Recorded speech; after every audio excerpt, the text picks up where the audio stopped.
Hello and welcome to episode 34 of the We Were Athletes Once podcast.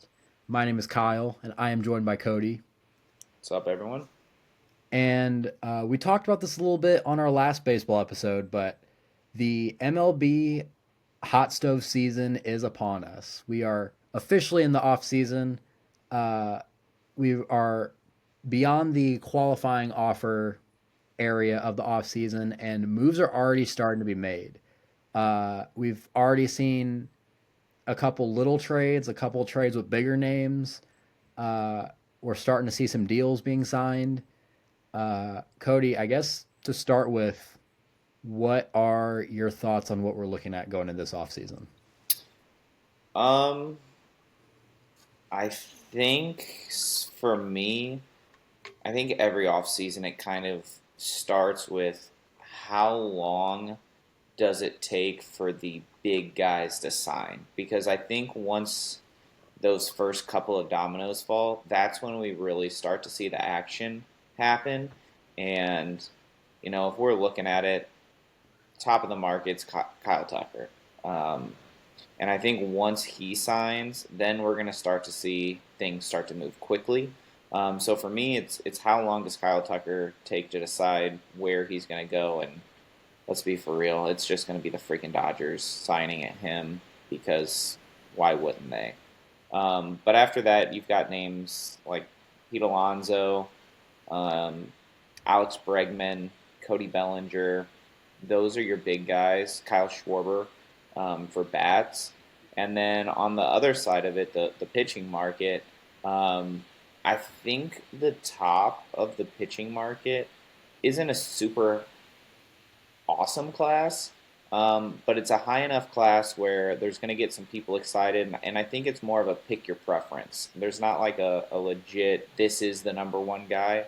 It's, do you want a Dylan Cease? Do you want Framber? Do you want Ranger Suarez? Do you want Michael King, Zach Gallen? Like, you're kind of playing in that second tier almost. You're not going to go get a bona fide ace, but you're going to get a number two, three type of guy. And it really just depends on what type of pitcher you want in that situation. And then, as always, I think the relief pitching market's going to be interesting, especially when one of the top relievers on the market has been floated out there that teams are interested in making him a starter again. We've seen that a lot recently. Um, with With Jake, relievers that came from our team. True. But there's been a couple over the last few years of relievers that they've taken back and trying to make them start. So I think the reliever market's interesting. There's a couple of top names on the reliever market that I think are going to get paid some decent money. Yeah, and there's a lot of stuff we need to into with free agency, and we're going to get into that a little bit later. We're going to get into the qualifying offers a little bit later. But I want to start with some of these trades that have been going through. So, I'm obviously I think the place we should start is today as we're recording this. There was a I don't know if I would necessarily call it a big like blockbuster trade. Big money trade. It's a big money trade though with players that are very well known to a lot of baseball fans. So, Yep. um, the New York Mets decided to trade Brandon Nimmo to the Texas Rangers in exchange for Marcus Simeon. The Mets are also getting, I believe, $5 million in that trade. Um, Yeah. I am confused by this trade. I will say that. And the reason why, and we talked about this a little bit before we got on the air, uh, there's been a lot of reports that the Texas Rangers are trying to shed payroll to the point where there's a lot of smoke around a potential Corey Seager trade. So it's it's interesting to me that the Rangers decided to take on a contract that isn't all that much better than Yeah. Marcus Simeon's for it's I mean, it's a shorter deal, but it's still you're paying him $20 million a year over the next 5 years, and he's not as good at this point as I Marcus Simeon. mean, it's a shorter deal, but it's a lot less money. And if we were looking just straight off the back of the baseball card, and we're looking stats wise, Brandon Nimmo had a better year than Marcus Simeon this year, and it's not a big argument there. He had a better batting average. He had more hits. He had more home runs. He had more RBIs. He was a better batter this year. And looking at the Rangers outfield, you know, Evan Carter, Wyatt Langford, and that's about it. Like, you don't have a good third option, really, in my opinion. So you take less money, you get a guy in an area that you need. Maybe he's slowing down, maybe he's not as good as he used to be, but I mean, it's only 2 years. Like, it's not the worst contract. And who knows? Maybe they flip him and they move him again. Um, but I think for me, this is a win for the Rangers because I think Marcus Simeon has been going downhill fast since that signing happened. I thought when they signed him and Seager that same offseason for that amount of money, I liked the Seager deal. I did not like the Marcus Simeon deal. Yeah, I mean, I guess I'm looking at it now, and like there's in their OPS, there's about a 60-point difference. Uh, Marcus Simeon is 35 years old. I believe he's going to be going into. I don't know when he's turning. So he's going into his age 35 season next season. Uh, And how many more years does he have on that contract? this was year 4 of what I That's believe is seven. a It's of a a 7 seven. year. So he's got So 3 more years. yeah, um, Didn't he Marcus leave on Simeon does that? play. He Simeon does play the more valuable position at as a better defender. Um, I mean, okay. I don't It's know. not This like he's is playing shortstop. it. It all kind of depends to me on what the Rangers do next. Are they trying to compete? Are they going to add? Are they actually going to try and shed payroll and look at trading Corey Seager? If you do that, then what are you going to do with Jacob DeGrom? Uh, Trade him. well, will he? I mean, I guess he would have to be willing to accept a trade if Do you want to pitch for a everyone's. team that's not going to do anything? He's getting up there in age. Yeah, he is. I believe he's going in his age 37 or 38 season. He can't be that old. He started a lot older than. Yeah, he's going into his age 38 season next year. Ooh, I thought he was my age. Never No, mind. He's 3 years no, older. Okay. he made his big league debut in 2014 at age 26 because he was a shortstop in college and then it was a late round draft pick because he only had 1 year of pitching in Yeah. college. So he's only got a couple years left. And if he wants to win and they start selling the farm, he's going to be part of the farm. He's not going to want to stick around. Yeah, Unless he just loves being in Texas. I mean, yeah, maybe that's the case. I hope the Texas Rangers try to actually compete this year because if Skip Schumacher found his way into another rebuild, um, Um, I'm I'm gonna be mad for it. I I think the Rangers are going to be fine. I think putting taking Nimmo and putting him out as their third outfielder, replacing Marcus Simeon's money, you can go out and find a replacement player that's going to be way cheaper that produces at close to a rate of Marcus Simeon. That's not going to be injury prone. I think there's better ways to spend that money. I like this for the Rangers. I don't like this for the Mets, but what do I know? Unless, the Mets are opening a left field spot for a particular player and they would like to give up a farm for him, then I'm A-okay with it. We'll get into that too.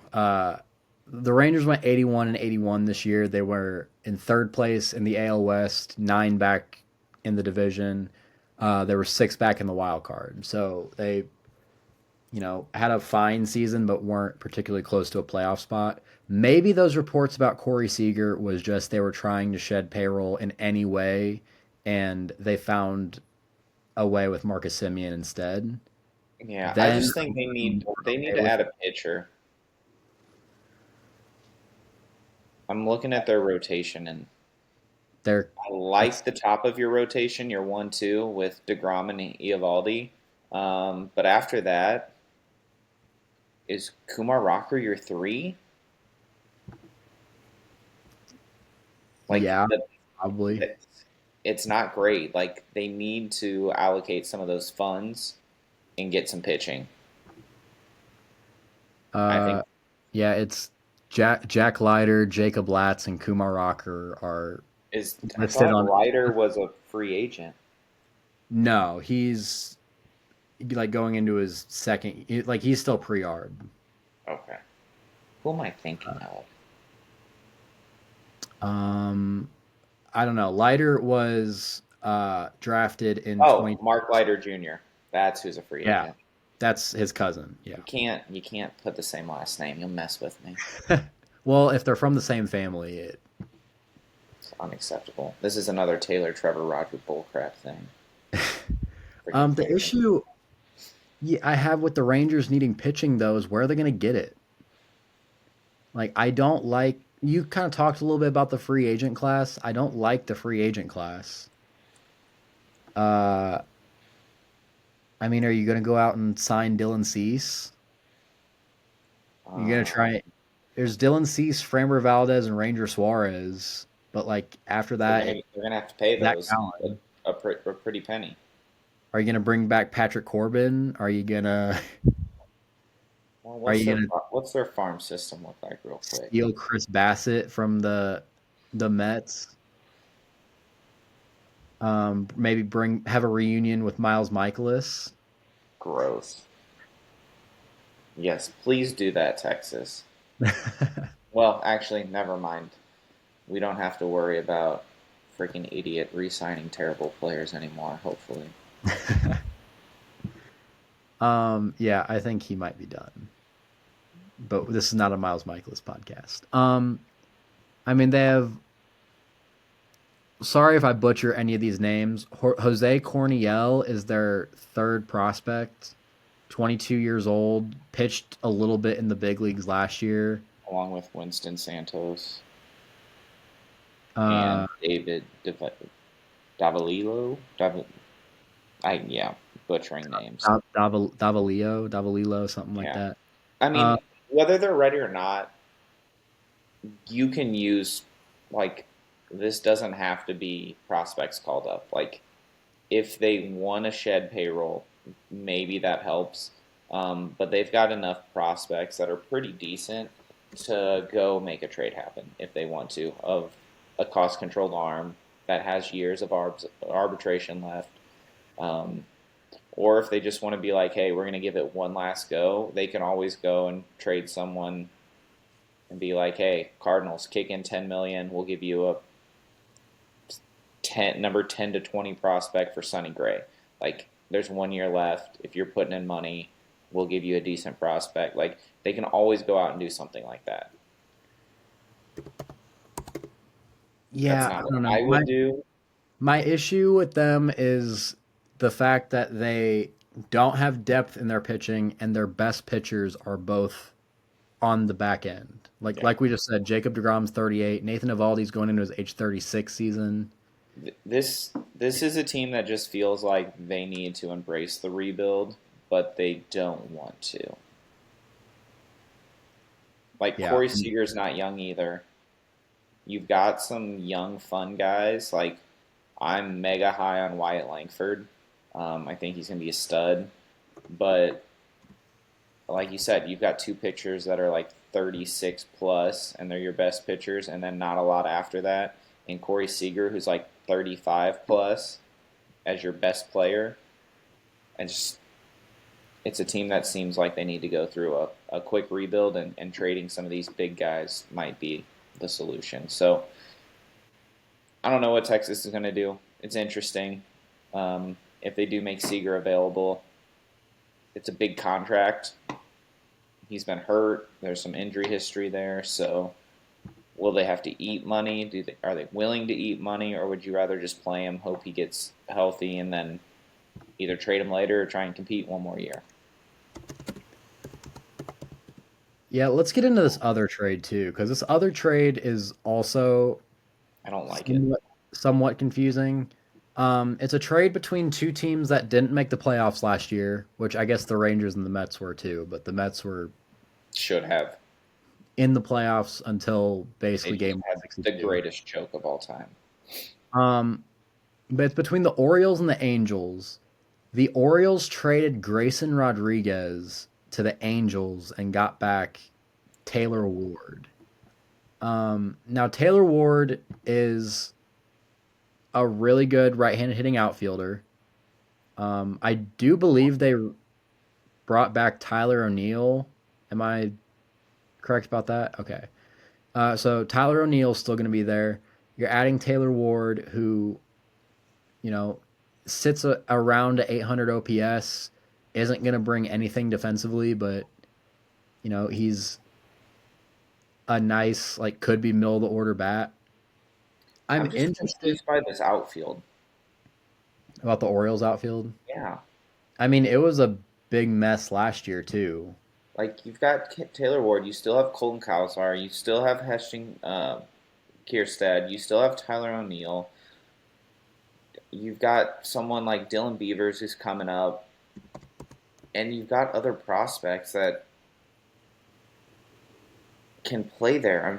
I'm very confused about what they're doing with this outfield, and I didn't like this when I heard about it for the Orioles, because what do the Orioles need and not have? They need Pitching. pitching. And they traded away pitching, and one that used to be very highly touted had an injury, wasn't quite the same, but he came back and looked pretty solid. And I'm like, you've got a young, controllable guy here, and you're trading it away for another outfielder, which you've got like seven of. What are you doing? Well, the issue with Grayson Rodriguez is he didn't pitch at all last year. Um, in 2024, he was 13-4 with a 3.86 ERA. He's been dealing with bone spur issues in his elbow, but both the Orioles front office and the Angels front office claim that he will be ready for spring training. Well, and the crazy thing is, they didn't require him to get a physical for the trade to be That's accepted. another thing that I saw. I was like, how are you expecting him to be back if you don't? Your doctors didn't look at him at all. Yeah. But Um, this is a guy that we're talking about had potential like ace written all over him when he came up. Like, he was that good. and he's been good in the big leagues. Like he's Yeah. made 43 starts in his big league career, and his ERA is just over 4. And again, it's brought up a little bit by that rookie year, which still wasn't bad. It just wasn't, you know, he had a little rough spell for a while there. But yeah, you're talking about a guy that's 26 years old. He has the potential to be a front end of the rotation guy. If you're trying to make the playoffs or trying to make a bounce back from last year, I'm curious why you're trading him unless this injury is more serious than you'd like to let on. That's the Which only I wouldn't, way. which I wouldn't be surprised at all if we hear in the next few weeks that it's more than bone spur issues. Because again, the fact that the Angels didn't make a guy who's been dealing with injuries throughout the last few years, I believe, He hasn't you're pitched not since making like him July of in a 24. physical. You said what? I don't think he's pitched since like the July of 24. Yeah, something along those lines. So I There's no chance I'm making that trade without getting a physical. But you don't make trades for healthy guys without physicals. no, and we've seen this like last year, wasn't it? How many times did what's his name sign with the team and then come out of the deal? One of Hoffman. them was one of them was about, or at least one of them was about his physical. Yeah, he Trevor Hoffman or No, Jeff Hoffman. that's He not what I'm thinking of. Oh, well, that happened with Jeff Hoffman too. He signed. Didn't Carlos Correa go through this? Carlos Correa went through it a couple years ago. Yeah, with his ankle. He signed with the Giants. Or Giants, He signed with the Mets. The Mets pulled out of the deal. and Signed then with the just Giants. The Giants pulled out of the deal for the same reason, that and then he ankle ended up injury. going back to the Twins. But it happened, I believe, last offseason with Jeff Hoffman too, because Jeff Hoffman signed with the Braves he had a physical and ended up not going through. Then he signed with the Orioles, and that deal didn't go through. Ended up signing with the Blue Jays. Yeah. And this isn't one where you can be like, oh, we got him now. It's worse than we thought. We have to negate this trade because of the physical. You didn't choose to have a physical, so you're stuck with him if it's worse. But it's a chance I'm willing to take because it is a huge high upside arm if he's healthy. Yeah, like I said, he just turned 26 years old, so he's going to be entering his age 26 season next year. You still have him pre-arb, uh, not scheduled to hit free agency until 2030. So It's you're a going to get lot of him. years of control. You're going to get him all throughout his 20s. Um, this could be a really good deal for the Angels, but it also could be a really bad deal because the Taylor Ward is a guy that you could get something legit for, which I think that's what they're banking on. But I wouldn't do it for a lottery But pick. it's the Angels, so I'm sure they'll screw it up somehow. Yeah, that's true. We've talked at nauseum about how messed up their organization is. Um, I mean, I believe that's all the trades we need to talk about so far. Like Mauricio Dubon and Nick Allen Which is also a weird trade. got traded.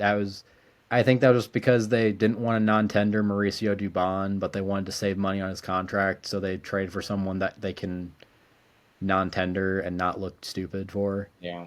but they still look stupid for it. Yeah. Um, but on top of that, we are getting to the point where we have to talk about free agents. We already, again, have had a couple signings, some of them smaller. We did have a little bit bigger signing, but I also want to talk about these qualifying offers. So the Some qualifying offer, shockers. what's that? Some shockers. Yeah, so the qualifying offer this year was is worth 22.025 million, so basically 22 million dollars. And there were a lot of people that we expected to get offers that did and didn't take it. Kyle Schwarber declined, Kyle Tucker declined, Ranger Suarez, Framber Valdez, Bo Bichette, Dylan Cease, Edwin Diaz, Zach Gallen, and Michael King. All of those guys uh, ended up getting them and declining, which I'm kind of surprised Michael King declined. I think he'll get more. He did not have a good year last year. I think he'll get multiple years at that price. Or maybe he'll take less per year, but he'll still Get a get longer deal. more insecurity. But there were four players that accepted, and three of them I'm surprised even got qualifying offers. So, Agreed. um, Two. so I'm assuming Brandon Woodruff is the other one you're not surprised Yeah. got an I'm offer. surprised he accepted it. So the issue with Brandon Woodruff is again the injury issues. He missed all of 2024 and most of 2025 with shoulder injuries. He looked good down the stretch for the Brewers, but I don't know if he would have gotten more than a 1 year deal I at think someone might have given him a 2 year deal because you got to look at his track record too. If he came back and looked good, and you go, okay, he's healthy again, he's looking like his old self, and his old self was dominant. I think someone would give him a flyer, and at worst, it would be like a 2 year deal with an opt out after the first year. um I I think whenever it comes to the qualifying offer for it to be worth it, you probably have to get a 3+ year deal, and I don't know if he would have ever gotten that because he's going into his age 33 season next year. So if he comes back next year and is Brandon Woodruff again, he could get a 3 year deal for age 34, 35, 36, like a Sonny Gray esque deal, and end up making it worth his while. Um, I'm not at all surprised that Brandon Woodruff took it, and I'm not surprised the Brewers offered it to him. No, what I'm shocked about is I keep hearing that because he signed that qualifying offer, they're more open um, to dealing another pitcher in Freddie Peralta, and that just shocks me. Like, why are you moving on from your 1-2 punch? Freddie Peralta's been dominant for you the last few years. Yeah, I don't think they should trade. Well, I don't. I don't think they should trade him, but also they traded Corbin Burns, and it turned out Yeah. just fine for them because they can Well, develop pitchers yeah. Well, and whenever. if they do trade him, he's the best pitcher on the market Freddie Peralta, yeah, above the free agent guys. So you're gonna get a good price back. yeah, unless there's like a surprise that no one. Like DeGrom goes on the block. Yeah, and even then, you'd be in a 38-year-old Jacob Degrom. Let me look at the Brewers' pitching rotation real quick because Well, it Miz is probably getting a he's, full time role this year, but he's got to it's learn how to pitch past 4 innings. Freddie Peralta, Brandon Woodruff, Quinn Priester, Jacob Mizorowski, and Logan Henderson, according to ESPN. Quinn Priester was a steal for them in that And trade. that's with Aaron Ashby uh, in the bullpen for them, and he can start too. Uh, yeah, Quinn Priester seems like another guy similar to what they got with Andrew Vaughn, like a former top prospect who hasn't really pitched like a top prospect, and then came over to the Brewers and they fixed him. Uh, Jacob Mizorowski, he's been one of the top prospects in baseball for a while now. And then Logan Henderson was really a sneaky good pitcher for him last year. Had a 1.78 ERA last year. He didn't pitch a whole lot, but 25 and a third innings and struck out 33 batters, a whip of Solid. 0.99. It sounds crazy. They can probably afford to trade Freddie Peralta. And they could I use a bat Yeah. or two. Um, but the two that I was surprised even got qualifying offers, uh, Glaber Torres and Trent Grisham. Yes. Now, Trent Grisham, especially. so Glaber Torres was an all-star last year. Trent Grisham, I believe, was too, wasn't he? I don't know. He wasn't. Maybe. Glaber Torres was an all-star, had a really good year overall, but actually he didn't really. He progressed, He, or he he kind of regressed. he kind of fell. Yeah, he kind of fell off in the second half of the season. Had a 659 OPS. Finished with a 745 throughout the whole year. It was a 108 OPS plus. You're not getting a good defender in him. No. You're. I It's don't a know why bat first. they were gambling on the fact that he would decline it and think he'd get a deal And and hope to get get a draft pick. pick off of him. But I don't know how they thought he was going to decline that But offer. his agent was smart and said, take the money. Yeah, I don't know how they. Like You're I said, on a contending team and you're not getting this much money. Take it. Trent Grisham, I'm actually a lot less surprised about than I mean, he just Glaber had a Torres. big year out of nowhere. Yeah, did he win a Gold Glove last year or this year in 2025? I know No. he's a really good defender. Had an 812 OPS, hit 34 home runs. Which, here's the He had thing. he He had did 34 that. home runs in 2025. He had 39 home runs in the previous 3 years. Yeah. He was a 191 hitter over the last 3 years. 191, 298, 353 OPS over the last 3 years. And then just had a mammoth year. There's no way that I'm banking on him doing that again and giving him $22 million. Um, Sorry, I'm trying to because if you're getting a Gold Glove defender who may have figured something out at the plate, okay, like $22 I'll million? listen to it for a 1 year Okay. deal for someone who's getting it from the New All York right. Yankees. He's going into his Yeah. age 29 season, so he's not old. Yeah. Okay. I always forget. What do we say about 1 year deals? There's no bad 1 year deal. Because if it doesn't work out, you cut and run. No big deal. You can trade them for nothing. Like you can always move out these 1 year deals. So if that doesn't stop you, and it is the Yankees, so they've got money they can spend. Um, if it was another team that wasn't a huge market team, I don't, I don't think I could have done that. He didn't win a Gold Glove last year, but he is a two-time Gold Glove award winner because he won in 2020 and in 2022, both with the Padres. So, yeah, That's a big outfield. yeah. So you're getting a really good defender to play center field every day.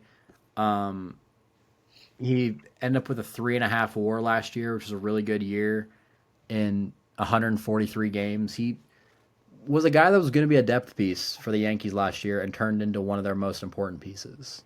So I I see why they did it. Um, I don't know. I'm talking myself into this being a good idea for the Yankees. Meh. It's not going to matter when they trade for Brendan Donovan. Every so we've been talking for the last few days about where Brendan Donovan is going to go because I know where I want him to go based on we packages that could come back.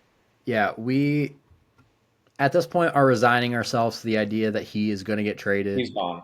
Everyone that is in arbitration is going to get traded. Uh, Mm.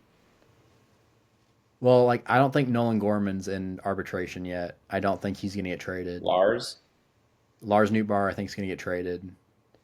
Uh, I don't know Alec if he, Burleson, I think, is probably going to get traded. those are the two that I don't know. Burl and I Noot. well, sorry guys, this is Cardinal stuff. If you guys don't But it could like, be a there. Brendan Donovan's might be the biggest name on the trade market. There are literally reports of almost every single team, over 20 teams that are trying to get Brendan Donovan. He is the biggest name on the trade market. I mean, he's an Now, all star. He's won an all star last year. He's won a couple utility Gold Gloves. He can play every position. and he can He hit leadoff. is a really good hitter. He's a He can leadoff hit hitter as long as lefties. he doesn't try to get Homer happy. Yeah. And he can hit lefties as a lefty. Like, you don't have to platoon this guy. He can do everything. He is a heart and soul, grit, hardworking guy.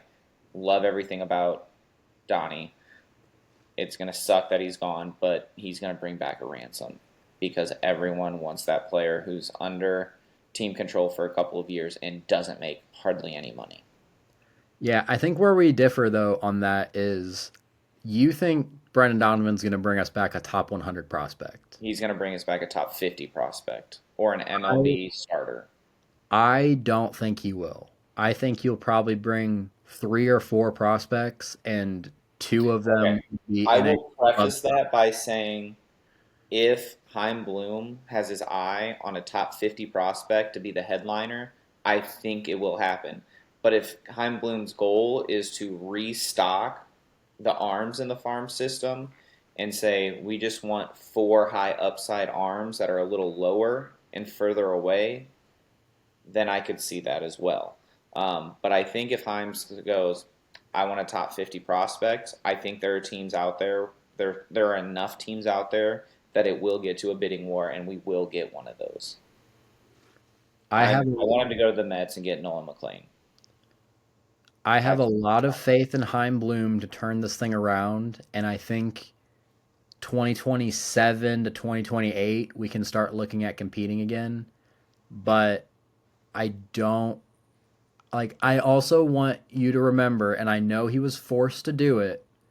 he This traded is the Mookie. I guy know. that traded Mookie Betts for He Connor took the Wong, Jeter Downs, and Alex Verdugo.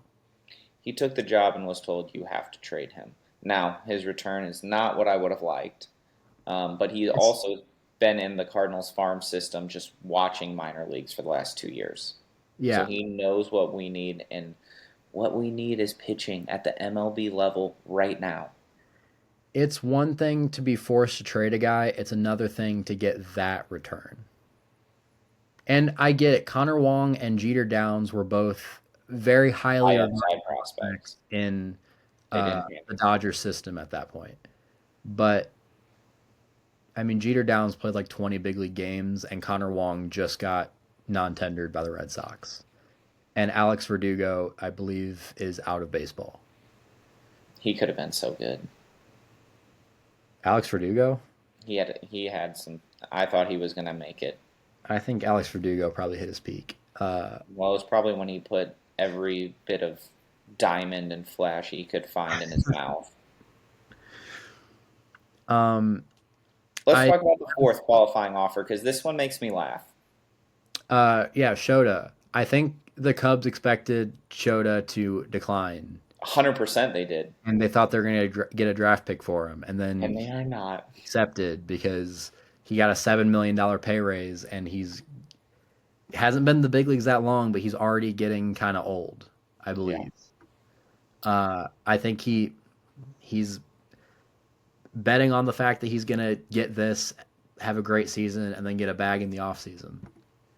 yeah. The Cubs declined his 3-year, $57 million club option, and then he turned down his $15 million player option. So they franchised him. Gosh, we're going football now. They hit him with the qualifying offer, and he goes, "Yeah, I'll take 22 instead of 15. That sounds good." And they definitely thought they were going to have that money to go sign other players. So I find this one hilarious. Another way to look at it is like Japanese players tend to kind of be pretty like loyal to their team that give them an opportunity. So maybe he just actually wants to be in Chicago. That's an option too. But uh, Maybe his agent said, "You're not getting a $22 million contract. Take it." Shota is going into his age 32 season. Had a really good rookie season. All Star, Cy Young 5, Rookie of the Year 4. 3 WAR that year with a 15-3 Step-back record. ratio. Fell off a little bit last year. Uh, Pitched about 30 less innings. Had an ERA about a run higher. Uh, he was still good, but I don't think it's a guy you necessarily want to give a pay raise after the season he had. No. Especially working as the Cubs ace last year without Justin Steele. Oh. Yeah, that Cubs rotation needs help. Okay, let's look a little bit into these free agents that are coming up. So it's going to be an interesting offseason. There are a lot of quite a few really good, like big name free agents, but it's not necessarily a free agent class that is going to blow you away. No. A lot of that is because this was supposed to be the class that Vladimir Guerrero was going to be in, and then the Blue Jays just threw $500 million at him. As they But should. I mean, if you look at the top free agents at each position, I mean, JT Realmuto had a 4 WAR last year. He's going to be 35 next year, but or he might be 35 right now. 35 already. Uh, each player's 2026 seasonal age. So next year is going to be his age 35 season. The seasonal age is how old you are on either June 30th or July 30th. Uh, Yeah, this catcher market doesn't look great. yeah, it's JT Realmuto, and then right after that, Victor Caratini, who I forgot is still in baseball. And Danny Uh, Jansen.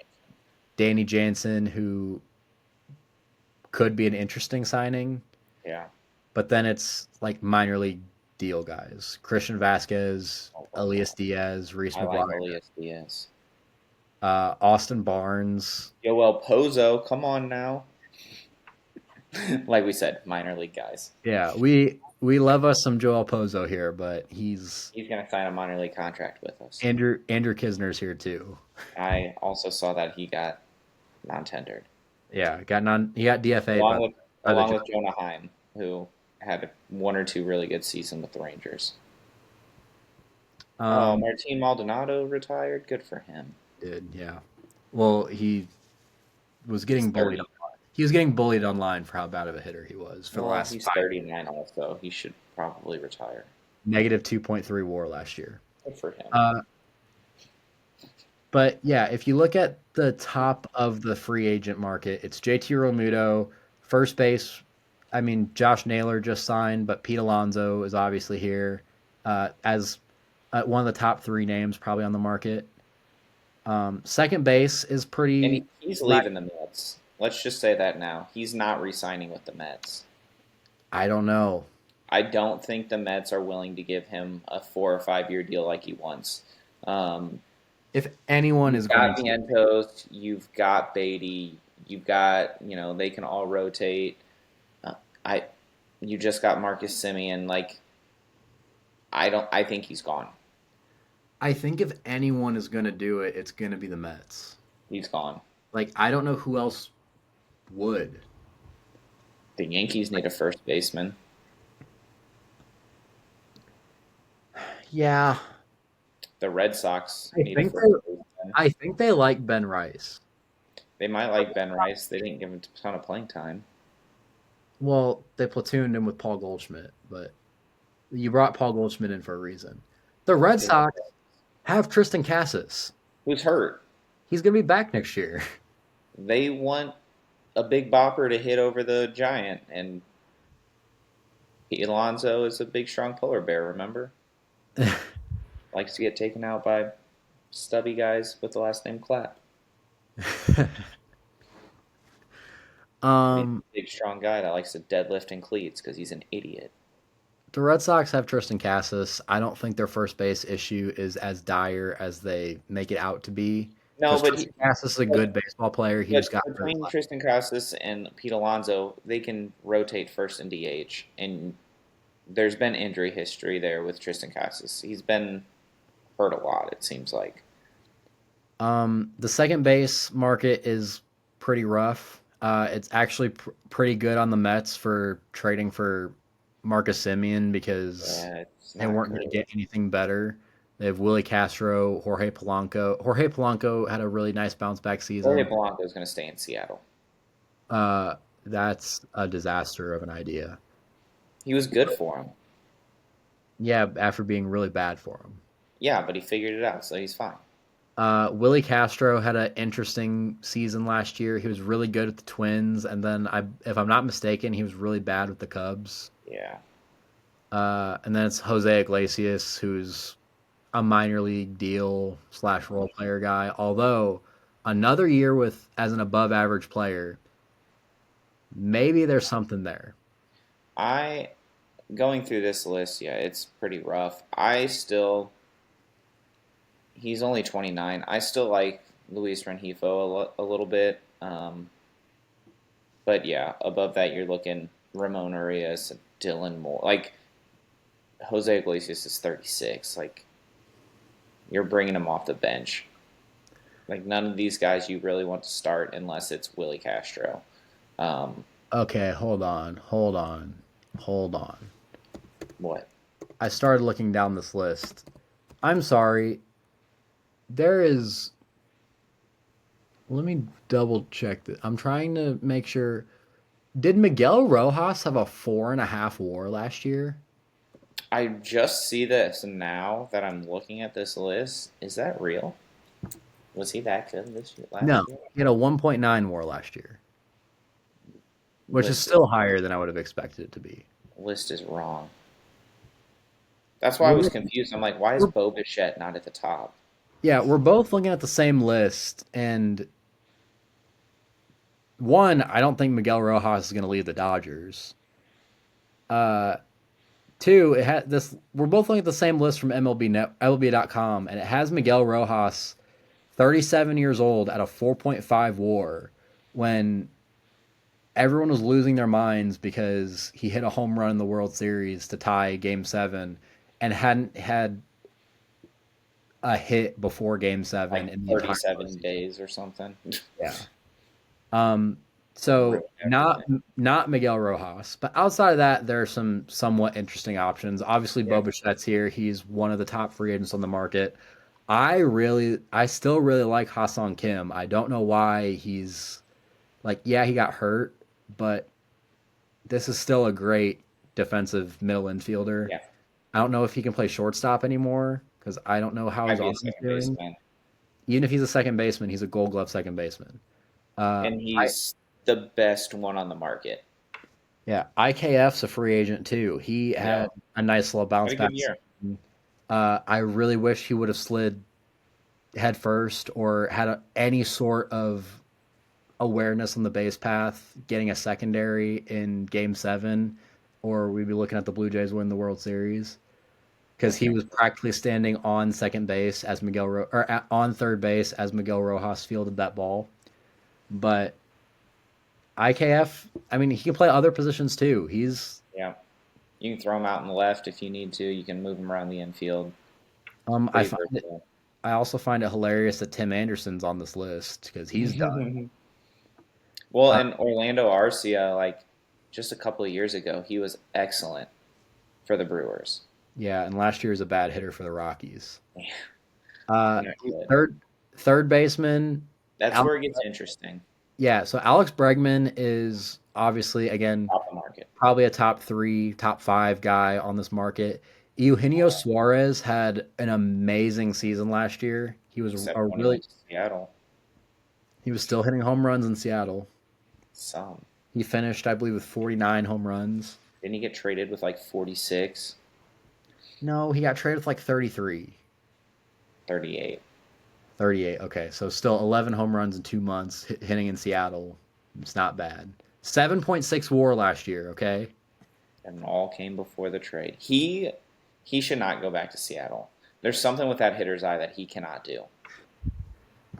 He would Another be a good fit for the Brewers. another interesting name that is on here that is not just interesting to me because he's a former Cardinal. Um, I still think there's something there with Paul DeYoung. Like He just keeps reappearing. yeah, he has really good moments that make me think he has something there, and then he just He falls plays off. like he did at the end of the Cardinals. Yeah, last year he was playing with the Nationals, which is a really bad team. Had issues after getting hit in the face with a pitch. Uh, I don't know if he came back from that, but he's a guy that's turned himself into a utility player. He can now play all four infield positions. I probably wouldn't put him at Well, short anymore. he can still play short. I think Yohan Moncada is still interesting. Yeah, Jan Moncada. I mean, he had a one WAR last year with the Angels, but He also was injured, yeah. so Kike Hernandez is going to re-sign with the Dodgers. gag. Um, and then there's two Japanese guys. Uh, One very interesting. yeah, Munetaka Murakami, who's a guy that I believe we've been hearing for a while because I think he's been one of the heroes for the Japanese team in the last two World Baseball Classics. And then the other guy isn't Japanese; he's Korean. He's great. Sungmun Song. Uh, both guys in their mid to late 20s. Murakami's only 26. Yeah. Sungmun Song is 29, but yeah, Munetaka Murakami is 26. He's It's a lot of power. For those of you interested in the Japanese or Korean guys, Murakami's big power. He's still young. He needs to work on his plate approach. I want to say it was about 30% strikeout rate over in the NPB, but he did have 41 home runs. So he's got big power. He third base, but he is a guy that can play the corner outfields. He can play first base, so there's a little bit of versatility there as well. But this is a guy with pretty decent power. He's got to work on his chase and a plate approach. Um, that would be my only downfall. um So yeah, Murakami broke the record in 2022. He hit 56 home runs, and he broke the record for most home runs in a single season by a Japanese-born player. It was a record that stood for 58 years. So, I They mean, kind even of last year he played 56 games and he still hit 22 home runs. I mean, he's going to be a first baseman. I don't think he can play third in the big leagues, but 246 homers and 892 career games. it's pretty good. Won the Triple Crown in Japan at the age of Listen, 22. you might say he's first base only. Some of these teams might get desperate. I keep hearing corner outfield, corner infield. Absolutely You not. need it. Do not play. I wouldn't stick him in the outfield. To me, he's a first or third guy. It says Yankees, Mets, Mariners, Phillies, Giants, and Red Sox are among the Just teams. go to the coast and big cities. That's where all the Japanese players sign. So If he signs with the Mariners, he might be a third baseman because they just re-signed Josh Naylor, perfect. They need a bat. and that might keep them from signing Eugenio Suarez again. Yeah. How about we talk about left field? I know it's your favorite position on the list. Um, I'm actually kind of impressed that Rob Refsnyder had a 2 WAR last year, but he's the top free agent left fielder. There is a name on this list that is interesting to me because I still think there's upside there. There's And actually Tommy Pham. not Tommy Pham. Is it Jared MJ Kelnick. Melendez? No, Oh, it's Jared Kelnick. Um, I had really high hopes for him. I thought when he got traded, he went to the Braves, correct? yeah. From when he went from the Mariners to the Braves. Um, I had really high hope for Kelnick. I like his profile a lot. I think he's got a good swing. He plays a decent outfield, but it hasn't clicked. And he's only 26, so I think there's some upside there still that would be interesting for a team that's rebuilding, not trying to spend a bunch of money that needs an outfielder. Why not take a shot on a guy like that who has that former pedigree and potential of where they came and just let them play and see if they can figure something out by getting 140 games under their belt instead of coming off the bench. MJ Melendez is kind of interesting, but I also follow the Royals as well. Former catcher moved him to the outfield. The bat just hasn't played. Yeah, I mean, you can say the same thing with Kelnick though. Like he's never Yeah, really. but I like Kelnick defensively a lot more than I like MJ Melendez. I mean, if you're looking at either of those guys, they're both former top prospects that had something going for him. Kelnick's going to be 26. Melendez is going to be 27. They're both really young players, and they both have a lot of upside. I think they're both looking at minor league deals. Well, Uh, didn't Melendez? He was Melendez not got tendered, correct? Yeah, he got non-tendered, and prior to that, I believe prior to the season, he got outrighted by the Royals, so he got Yeah, taken off their 40-man roster. I was gonna say I thought he needed to go to the Rule 5 draft. Um, I mean, he doesn't need to. I think he might be eligible for it. That might not be how that I works. don't know. It's all of that confuses me when they do that. Um, Um, Christopher Morel is another interesting one. He yes, strikes out so much. He but hits man, for so much power. light tower He power, baby. can play every position, not well, but he can play them. Someone He will take a chance on him. Yeah, he played a lot of third base and a lot of left field for the Rays last year. He was bad at both, but he was a pretty good defender for the Cubs. Um, I need them to update his height and weight because I promise you he's not 145 pounds. No, he is not. All Um, right, we talked too much about left field. It's right, a depth I want to of fire in left field. I want to jump to right field and talk about that real quick too because it's kind of the same issue outside of Kyle Tucker. Mikey Yastrzemski is still a really good player, but He's gonna re-sign with the Royals. They he's loved what he did when he came over. gonna be 35. There's some interesting names here, though. Yeah, Mike Yastrzemski, Mike Talkman is a really interesting player. Man, I don't know how the White Sox didn't trade him. because they're dumb. No, my interesting names are further down the list, and they are Lane Thomas and Adolis Garcia. Yeah. not because they're former Cardinals. Um, because otherwise I would have also said Randall Grichuk, but that's not And interesting. Jason Hayward. Um, oh, Hayward's on this. He's still playing. I don't think so, but I Okay. think he No, hasn't I just retired yet. But Lane Thomas is a guy that hits lefties pretty well. He plays center field. He can still move in the outfield, so he's an interesting one. Um, he was about a 1 WAR this year, so you know a Lane lot. Thomas just had a terrible time after he got traded to the Guardians. He did.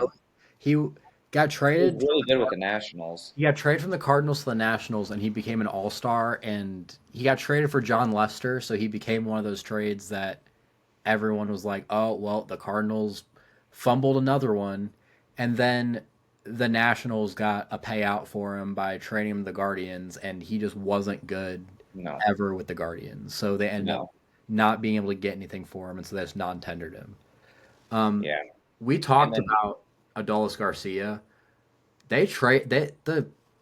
And this is another thing that confuses me about the Rangers is the Rangers non-tendered Adolis Garcia, Jonah Heim, and Josh Spores. All of those guys are guys that are big reasons why they won the 2023 World Series.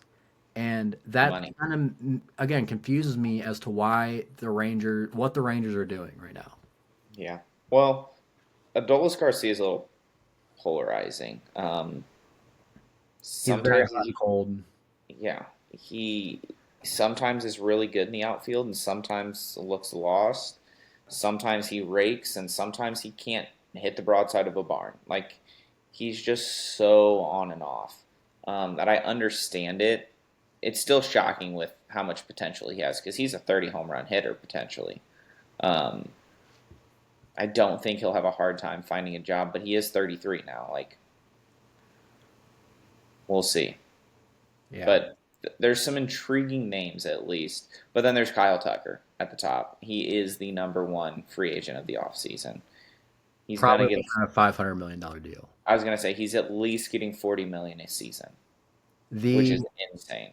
um, I can't remember who it was on ESPN that wrote the article that I was looking at earlier. ESPN has him projected at an 11-year deal for $418 million, which is So we're just talking under 40 a year. 39 something. Yeah, but that's also paying him out till he's 40. But Now center field's a lot more interesting. yeah, it's honestly really deep. It's pretty good. Specifically, so the top four guys I'll say are very interesting because obviously Cody Bellinger has had a couple nice bounce back seasons after his disaster with the Dodgers. Are the Yankees gonna re-sign him now that they signed or qualified Grisham? Um, from what it has sounded like to me, the three main teams are the Yankees, the Mets, and the Dodgers. Oh, shocking! Uh, I think he's gonna end up going to one of those teams. Um, he's gonna get $100 million, probably even more. We might be looking at a 5, 6 year deal, He's getting at least six. 150 million. Oh, sorry. Might even be able He's to only.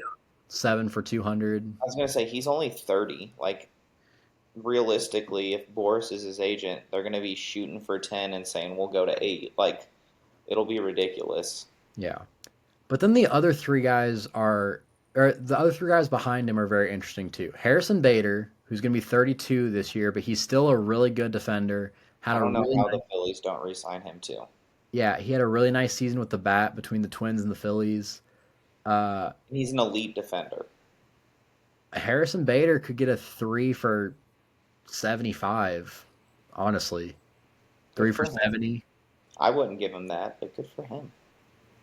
If people are, I mean, if you look at what's going on in the corner outfield right now, these guys that can't Oh, get Cody Bellinger and Kyle Tucker and Brendan Donovan. or Brendan Donovan and can't find Mark some other trade, uh, Harrison Bader could be get a sneaky, maybe not 20 million a year, but 3 for 50. Yeah, 45, 50. I can see it. Cedric Mullins is feels older than he is. but it He's just a wasn't. good defender. Yeah, he's a good defender, and it wasn't that long ago that he was 30-30 in a ballpark that's not very easy to go 30-30 in. Uh, if the right Yeah, team picks him up, they I like can, Patrick Mullins. yeah, they can find something with him. And then JJ Bleday. I don't know why they non-tendered him. It doesn't make sense to me. JJ Bleday, another former top prospect. He's 28 years old, and the I the A's could have traded him and got something. 100%. He didn't really have all that great of a year He didn't hit well this year. hitting, yeah. He's Uh, still a really good defender. okay, hold on. Is this looking at Baseball Reference War on this? Because this, No, uh, or this might be wrong. This article, because this article says a 3.1 WAR, and then I look at Baseball Reference, with and it has negative negative 0.3. point 0.3. Yeah. So I think there's a lot of stuff. This is either talking about Fangraphs War, which it probably is. I think MLB.com uses Fangraphs War. Wait, Fangraphs. Or it's a typo, or if it's Fangraphs War, there's a lot of range factor stuff going on that uh, Fangraphs likes that Baseball Reference doesn't. That honestly might be why Miguel Rojas is listed at a 4.5 Yeah. WAR. Uh, I hate the fact they both have. I Yes, mean, I still like JJ Bleday as a player. I think there's still potential and upside there. Um, if he can go somewhere that can figure out the bat, I think you've got a nice player. yeah, Someone and will then take a chance on him. uh, there's DHs out there too. Kyle Schwarber came in second in the MVP voting last year, and according to Marcel, Fangraphs, which is very defense centric, had an 8.3 WAR.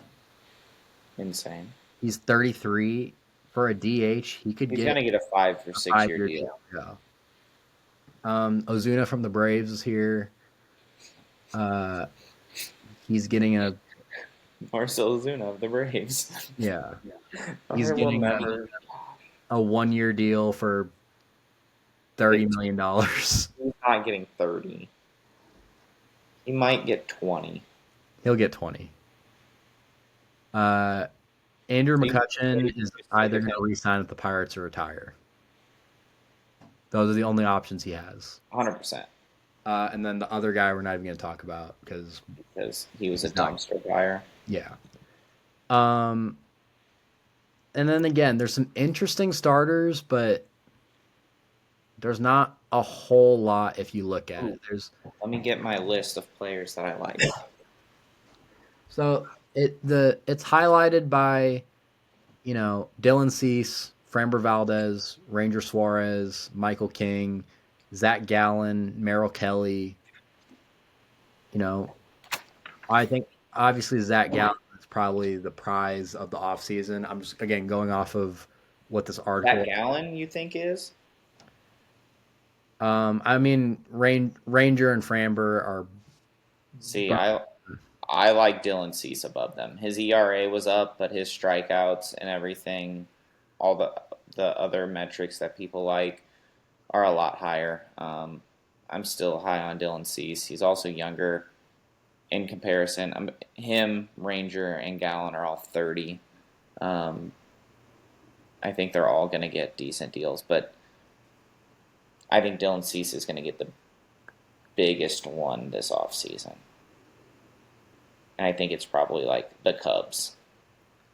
I don't know that he is. I think there's a lot more name value behind Zach Gallen right now than there is behind Yeah, Dylan. but he struggled so much at the beginning of this season. He did, but he's also been a Cy Young candidate for the last how many last 3 or 4 years.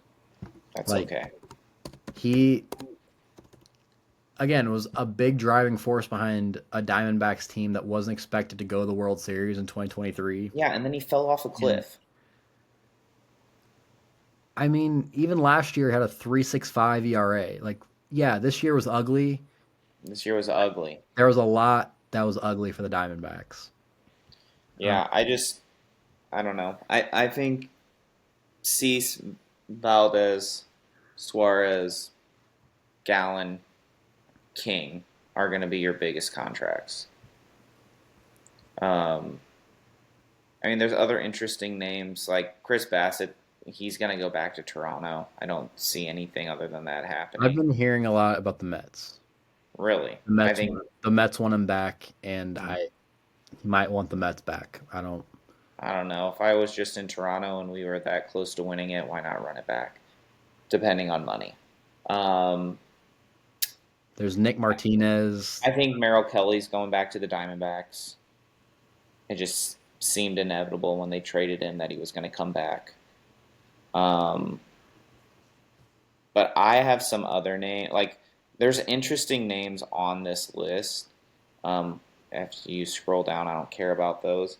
But my interesting names of kind of guys that are more going to be cheaper guys that are kind of some buy low, um, but had some pretty decent numbers this season. Um, Chris Bassett, Adrian Hauser, Lucas Giolito is going to be more expensive, just name value. John Means, Martin Perez, Merrill Kelly, like I said, I think he's going back.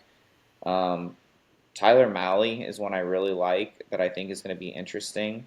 Jordan Montgomery coming off of the Tommy John, he'll be out for a little while, but I think as a Cardinals fan, I'd love for him to come back as that number five guy to see if he can have the magic that he had when he was here. Same with Jose Quintana. I think You're he's. kind of at the point with Jordan Montgomery. You might get him on a minor league deal. I don't think he will, um, but I think it could be close. And then 33 in the last 2 years have been a disaster. I think someone will take a shot. Um, Zach Little or Littell, however you say his name, I think is interesting. And then my all-time favorite uh, interesting piece that'll be slightly more expensive just from name value. All the tools. Don't know if he has the toolbox, but I love him. Bring in the carrot top, Dustin May. I'm a. We talked about this too. I'm a lot more on board with Dustin May not having to trade. You know how many prospects for him, Yeah, uh, or not having to trade what the market was we thought was going to ask for him. yeah. And I believe the Dodgers gave up, or the Red Sox gave up a lot to get him. I don't remember. I think James Um, Tibbs was involved in that trade. just looking through this list though, they're like there's names. There's going to be some reclamation projects here. I think I didn't add Zach Eflin to my list because I think he's going to be too expensive for kind of the cheaper guys. If you're looking for more of the bargain shopping, um, like I think Giolito will get decent money. Um, I think Dustin May might get like a 1 year prove it or a 2 year with a buyout type of thing. Um, Other possibly interesting guys, I think you have to go down to some of the like. Do you want to take a chance that you can fix Alek Manoah um, to be what he was with Toronto? But then after that, like He'll be a minor league deal guy. Like he's he got a good will for chance. sure. But Tony then after that, Gonsolin.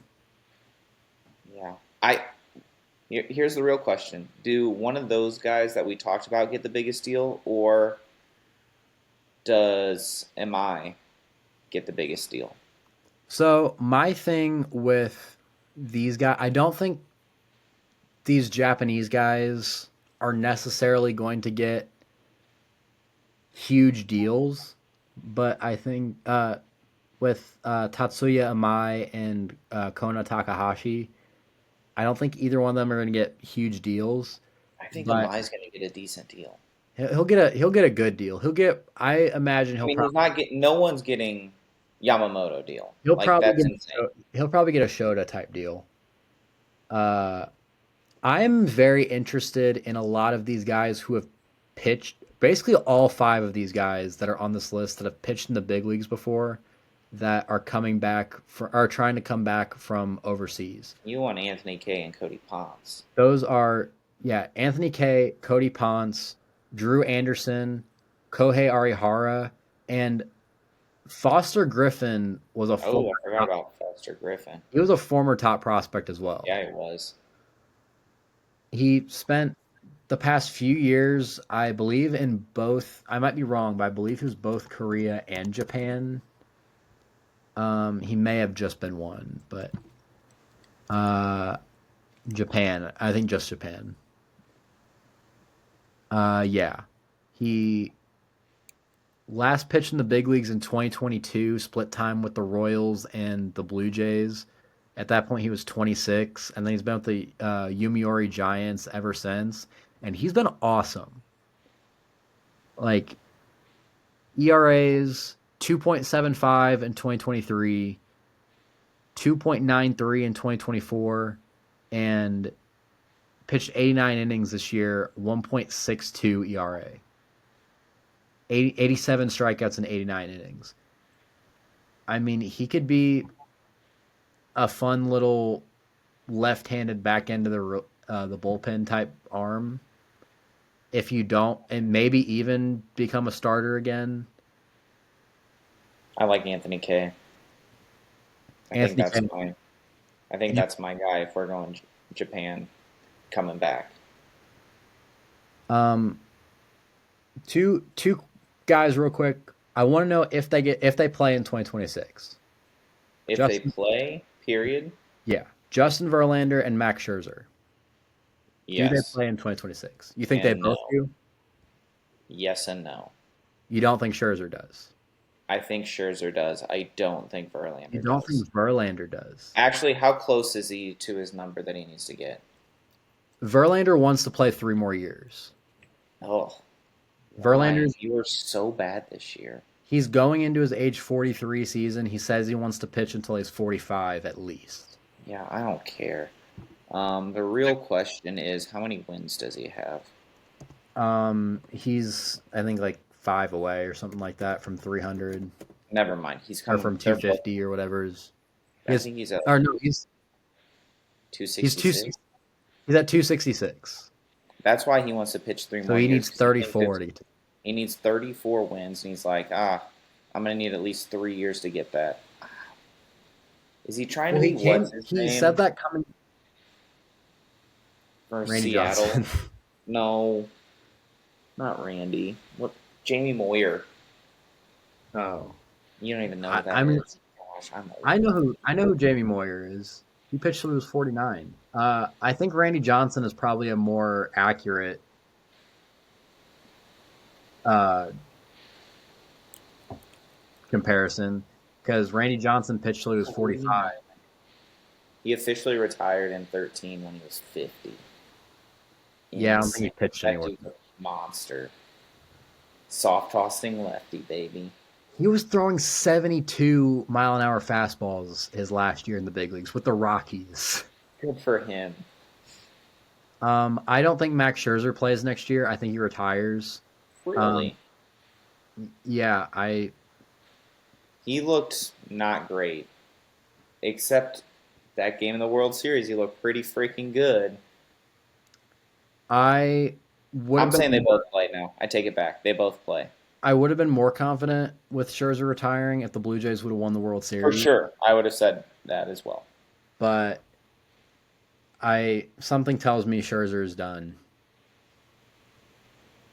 I mean, Verlander, I think, will get a contract somewhere. I don't know where, but maybe he goes back to Houston. He likes Houston. Houston likes him. And I almost think he's at the point where he goes to the Hall of Fame as an Astro. yeah, I don't know. Justin Verlander, go home and hang out with Kate Upton. Just chill, dude. Like, come on. He wants his 300 wins. I don't care. Okay, let's talk about relievers real quick because there's good relievers on the market, but almost all of them were bad last year. There was one decent one. There were two decent ones with I think Edwin Diaz, Edwin Robert Diaz was Suarez. good, and Robert Suarez. Yeah, Um, Raisel Iglesias was okay. well, yeah, but he already re-signed with the He Braves. re-signed with the Braves. I don't know. I feel like Edwin Diaz is kind of in the same boat as Pete Alonso. I feel like the Mets are going to throw a bigger bag at him I I don't know why. because the Mets are in I line. don't. I don't. I refuse to ever be okay with paying a relief pitcher $20 million. I don't understand it. I don't like it. My thing is, you are already doing it, and your other options, like Robert Suarez, is good, but he's a big downgrade from Edwin Diaz. Did And he decline a qualifying offer? Edwin Diaz, Yeah, I because believe if they so. didn't give him a qualifying offer, they're idiots. I think they did. Because if you're Uh, going to give him $20 million anyway, give him the qualifying offer, and if some reason it doesn't yeah, work out, you take your pick. yeah, they did. He Okay. declined. I Uh, might let him see if they wants to sign somewhere else. I don't care.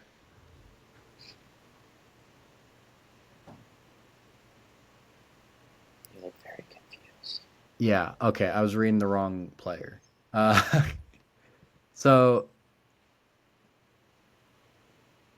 pick after the completion of round four is what the Mets would get if Yeah, Diaz signs us. that's it. Okay. Uh, Um, so I want to talk about the two. let's talk about the one other one before we get into the starting thing. Yeah, Devin Williams. Is that who Yeah, you want to talk? Yes. and honestly, I would say there's one more. Kenley. Um, oh, I didn't look down the list. The next guy on the list was Sean That Armstrong. doesn't count. I don't want to talk about The Sean. next names on the list should be like Kenley Jansen, Tyler Rogers, Kirby Kirby Yates, Yates, Phil Maton, who unfortunately already signed a 2-year deal with the Cubs. Pete Pete Fairbanks. Fairbanks. Pete Fairbanks is so underrated. I heard rumor that they're like, that's the perfect guy for like the Cardinals to bring in to be a closer. He's so underrated. They could flip him if nothing else. I'm like, bring in Pete Fairbanks. That's a dude. Yeah, he's been If he's hurt. healthy, he's elite. Yeah, he's still good. Sean Newcomb, I believe, was really good last year. Uh, Jacob Junis Luke was Weaver. kind of a reclamation project. Luke Weaver, Caleb Thielbar. He took like 3 years off, and he was just back pitching really good for the Twins. Steven Matz had a good year. Um, but yeah, Tyler Finnegan. I want to talk about Devin Williams because Devin Williams was. I hate Fangraphs. It's so stupid. What was Devin Williams' baseball reference war last year? Which reliever war doesn't matter, but Is Liam Hendricks still playing? I think so. Insane. Good for him. Negative point 0.3 war last year, had a 4.79 ERA, lost the closer role for a while with the Yankees. Yes, he What do you imploded. what do you think his future looks like? Someone's going to pay him to be a closer. Do you think he gets more than the 1 year deal? Mm. If it is, I think there's a club option on it, or maybe a mutual option. Yeah, I think if I still think if it's not, I could still see him getting like a 1 year, $13 million to $15 million kind of prove it deal. I think he's still going to get paid. I don't think he's getting that much. I He's getting over 10. I think he's getting a 1 year deal, probably around 10, maybe even a little bit under it. Because I think Devin Williams is probably what the Mets are He going to was too do good for too long though. if they don't re-sign Edwin Diaz. I think they're going to go cheaper and they're going to pivot to Devin Williams. That's probably my favorite, like where for Devin Williams, where he's going to go is probably the My Mets. favorite for Devin Williams is to go back to the Brewers. Yeah, they're not going to pay him though. They're not going to. All right. So we started this episode with some news that came out today. we're going to end this episode with some more that doesn't make a lot of sense to us. Again, it's kind of more Cardinals stuff, but also it's not because Not at all. this is kind of a trend that's happening over the past few years. So there were reports that the Detroit Tigers are looking at Ryan Helsley and looking to potentially make him a starter. Terrible idea. Why on God's green earth are Terrible the idea. Detroit Tigers looking at Ryan Helsley as a starter? Listen, they're trying to be creative and think outside the box, and some teams have done it. Some have worked out, some have not. Ryan Helsley is a guy that came up in the Cardinal system as a starter. So there was at a And time, and and then he became an elite closer. no, that wasn't what I was gonna say. I was gonna say he was terrible. He wasn't great. And he He became an elite closer. didn't make his big league debut, I believe, till he was like 24, and wasn't an actual big leaguer until he was 26. Here's my biggest problem with all of this. I don't even care that he wasn't great. Cool, you're thinking outside the box. My problem with this is Ryan Helsley went to the Cardinals last year and said, I cannot pitch more than one inning relief appearances. How are you going to make him a starter if he can't pitch more than an inning in relief appearances? So the reason why he did that was because he wasn't going to do it without a new contract. It's the same thing Josh Hader did. It's not that he couldn't do it, it's that he didn't want to risk his free agency. But when he was going more than one innings, his numbers dipped a lot. Yeah, and he has been a little bit injury prone in his time with the Cardinals, and then again last year he went to the Mets and he imploded.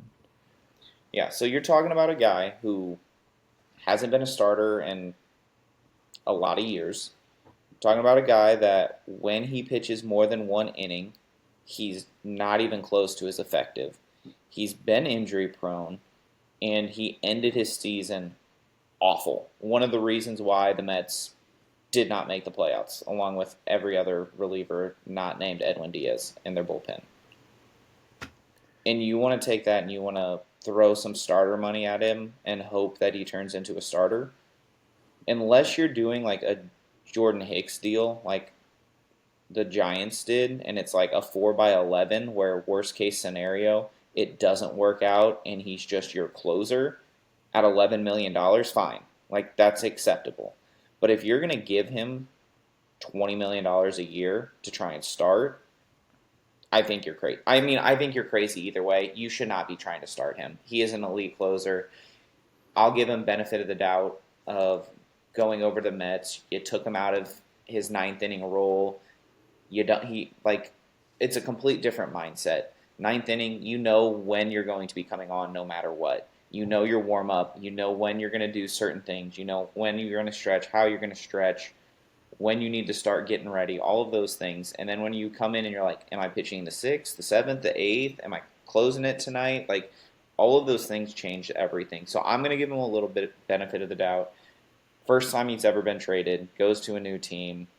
First time he's not in that closing role in a long, long time. Maybe that mindset's not right. I think he's still a really good closer, and I think that's where he belongs. Yeah, and my prediction for Ryan Helsley going into this offseason, I thought he was going to re-sign with the Cardinals. I think there was just so much smoke right after he got traded, Yeah, and even before he got traded, he didn't there want to go. were there were he went out to the media and he said, if I get traded and the Cardinals want to re-sign me, I would very much so like to go back to the Cardinals, or like to come back to the Cardinals. And we've continued to hear that all throughout the offseason up until we heard this report. I almost viewed it as a done deal that Ryan Helsley was going to be a Cardinal in 2026, and then at the deadline we're going to trade him again. That's what I'm how I sure he would love that. it was going to be a 1 year deal, and I think he expects it too. I don't think he thinks the Cardinals are going to win in 2026. I think he just No, wants, and well, and I think at this point, with how bad he was at the end of last year, he might have to take a 1 year deal. yeah. And why not go to a place that you're You're comfortable? comfortable. But this, the Cardinals aren't going to do this, nor should they. No. And I I mean, they are going to think, try and take a guy and that relieve this year and make him a starter. well, yeah, but I don't like that either, to be fair. Kyle Leahy needs to stay in the bullpen. He's right there. But uh, yeah, I think Ryan Helsley is going to get a Jordan Hicks esque deal. I actually think he is probably going to need a little bit more because Jordan Hicks wasn't, Inflation. huh? Inflation.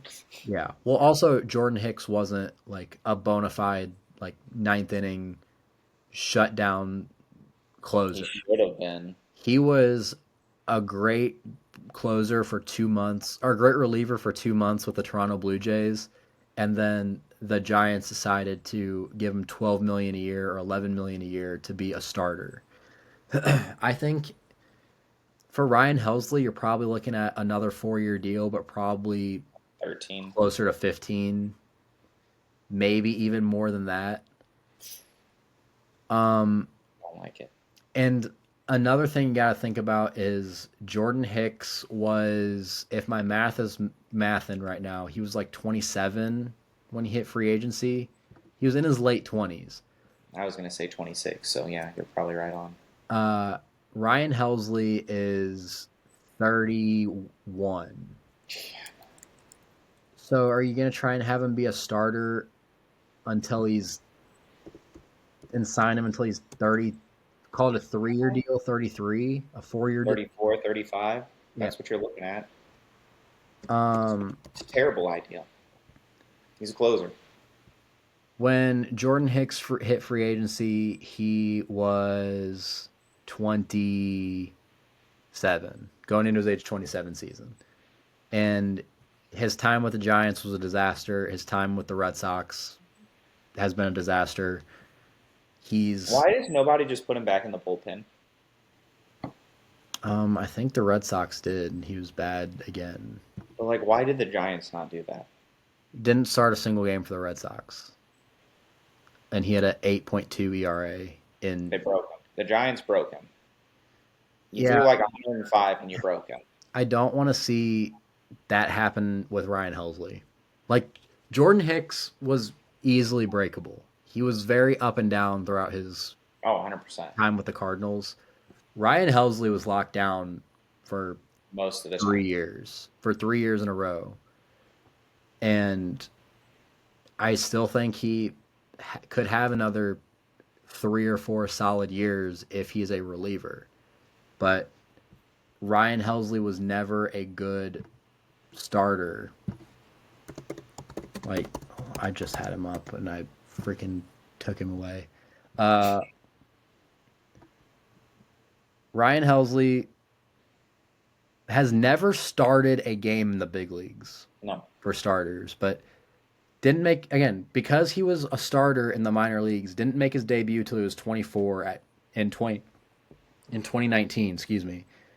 Uh, and didn't get consistent playing time until 2021 when he was 26, and even then had a 4.5 ERA.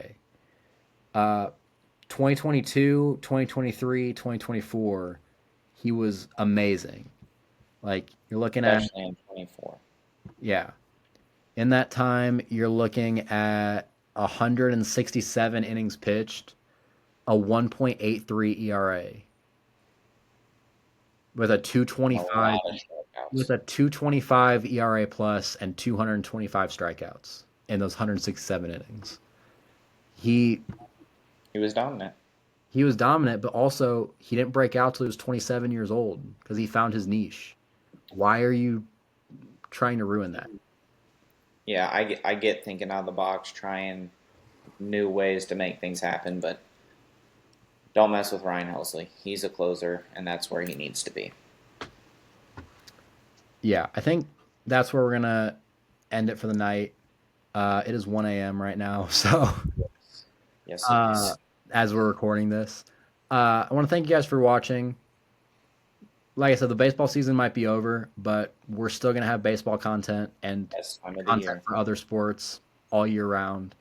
So if you guys like what we do, stick around. You're probably gonna like a lot more of the stuff too, because that we're gonna have, because we're gonna keep bringing you free agent signings and trades that are gonna come throughout the off season. And on slow episodes, I have ideas for different things that we can do that are, again, a little bit more outside the box. That are better ideas than having Ryan Helsley be a starter. Can't be worse. So if you guys like what we do, please be sure to like, comment, subscribe. If you're listening to us on Spotify or Apple Podcast, please be sure to download it, give us a 5-star review, give us a review Any on review. those sites, any review. Uh, all all what's the thing? All publicity is bad as good publicity. All publicity is good publicity. Blah, blah, blah, blah, blah. It's It's, 1 I a.m. I guess it's can't say lame. publicity. Um, Um, Also, tell us where you think these players are going to go.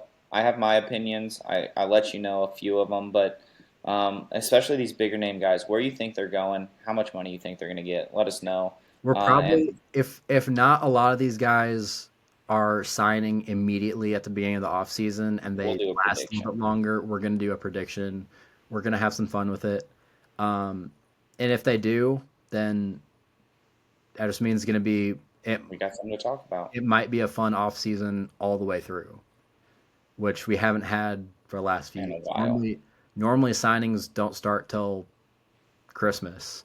So if we start getting signings around Thanksgiving, then GM meetings are about 2.5 weeks away, so hopefully, or winter meetings, hopefully that picks up some pace.